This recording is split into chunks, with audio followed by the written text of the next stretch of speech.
ঢাকা আত্মহত্যা সংগ্রাম পড়াই না রক্ত।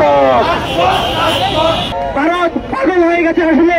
তাদের একটি সোনার ডিম পাড়া হাঁস রয়েছিল বাংলাদেশে, সেই সোনার ডিম পাড়া হাঁসকে তারা হারিয়ে পিছে হারা হয়ে গেছে। এটা কোনোভাবে মেনে নিতে পারতেছে না। তাদের আর দালাল এই দেশে নাই।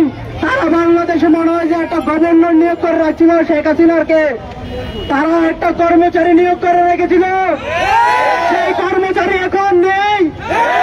বাংলাদেশ এখন ছাত্র সমাজের হাতে, এই বাংলাদেশ এখন বাংলাদেশের হাতে, এই বাংলাদেশ এখন তরুণদের হাতে, এই বাংলাদেশ এখন বাংলাদেশের মানুষের নির্ধারণ করবে বাংলাদেশের গতিপথ কি। আর কোন দাদাগিরি মেনে নেওয়া হবে না, কোন দাদাগিরি করে আমাদের সাথে পার পাওয়া যাবে না।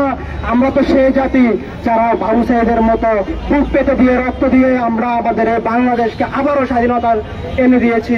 আমাদেরকে কিসের ভয় দেখান? আমরা দরকার হলে আবারও জীবন দিব। জীবন দিতে ৭১-এ ৩০ লক্ষ দিয়েছে, এবার না হয় আমরা ২ কোটি দেব। তবুও আমরা কারো গোলামি আজাদে গোলামের মতো করে থাকবো না। ইসকন একটা উগ্রপন্থী দল, আমরা তাদের নিষিদ্ধ চাই। ঠিক যেমনটি ভাবে নিষিদ্ধ বাংলাদেশের জঙ্গি সংগঠনগুলা, ইসলামিক জঙ্গি সংগঠনগুলা, ঠিক তেমন ভাবে উগ্র সংগঠন ইসকনকে নিষিদ্ধ করতে হবে। তা না হলে আমাদের দেশে যে মুসলিম নামদারি উগ্র জঙ্গি সংগঠনগুলো আছে তাদেরও উত্থান হবে। তাই সরকারের কাছে বিনীত অনুরোধ করছি, যখন ব্যাসিসকে জায়গা দেয় তখন সেও ব্যাসিস হয়ে যায়। আমরা বলতে চাই, আপনারা কোন কূটনৈতিক চাল চালিয়ে বাংলাদেশকে রুখে দাঁড়াতে পারবেন না। আপনাদের বিতর্কগত যে সমস্যা তা সমাধান করে আপনারা বাংলাদেশের সমস্যা সমাধান করতে আসেন।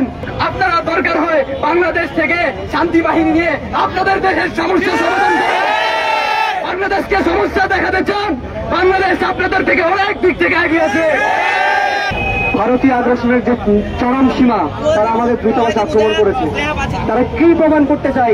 প্রথম প্রশ্ন আমার, এই ইসকন যারা হচ্ছে কি উগ্রবাদী, তারা তাদের প্রমাণ দেখিয়েছে, তারা তাদের কর্মকাণ্ডের মাধ্যমে প্রমাণ দেখিয়েছে। আমরা তার প্রতিবাদ করতে চেয়েছি, তারা তার প্রতিবাদ করেছে কিভাবে? তারা আমাদের ভাইকে হত্যা করে প্রতিবাদ করেছে। আমরা এটা তীব্র নিন্দা জানাই। আর ভারতকে আমরা বলে দিতে চাই, দেখেন আপনারা চাইলেই বাংলাদেশে যা ইচ্ছা তা করতে পারেন না।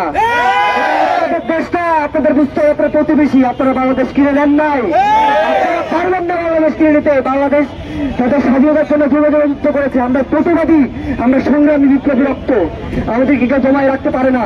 আপনারা কখনোই আমাদেরকে দমন করে রাখতে পারবেন না। আমরা কখনো ভারতের গোলাম না। তারা যদি মনে করে থাকেন তারা যা বলবে বাংলাদেশের তাই হবে, সেটা আর নাই, সে দেশ আর নাই, সে বাংলাদেশ আর নাই, সে ফ্যাসিস্ট দেশ নাই। এখন এই বাংলাদেশ নতুন বাংলাদেশ।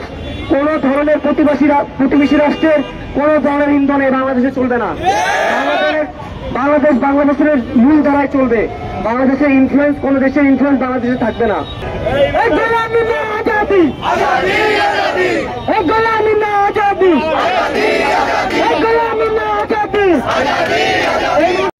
হিন্দু, বৌদ্ধ, খ্রিস্টান সকলে বাংলাদেশের নাগরিক, সকলের বাংলাদেশ, সকলে বাংলাদেশে একসাথে বসবাস করব।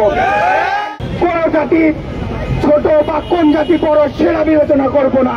আমরা বিবেচনা করব আমরা প্রত্যেকে বাংলাদেশের নাগরিক, আমরা প্রত্যেকে বাংলাদেশের নাগরিক, প্রত্যেকে বাংলাদেশের সমান সুযোগ সুবিধা ভোগ করব। আমরা কাউকে ধর্মের ভিত্তিকে বিভেদ করব না। আমরা ইসকনের মতো উগ্রবাদী সংগঠনকে বাংলাদেশে স্থান দিতে চাই না। আমরা চাই ইসকনকে উচ্ছেদ করে বাংলাদেশকে শত্রুমুক্ত এবং সুষ্ঠু সুন্দর একটা ঐক্যপূর্ণ বাংলাদেশ করে তুলুক এবং আমাদের আলিফ ভাই আলিফ হত্যার বিচার চাই।